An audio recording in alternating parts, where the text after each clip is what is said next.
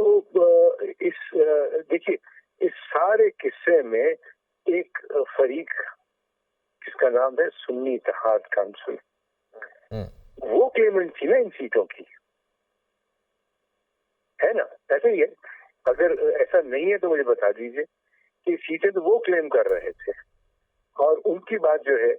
اس کو نہیں مانا گیا، اور جو سیٹیں کلیم نہیں کر رہا تھا اس کو دے دی گئی. تو یہ چمبے کی بات نہیں ہے کیا؟ یہ کچھ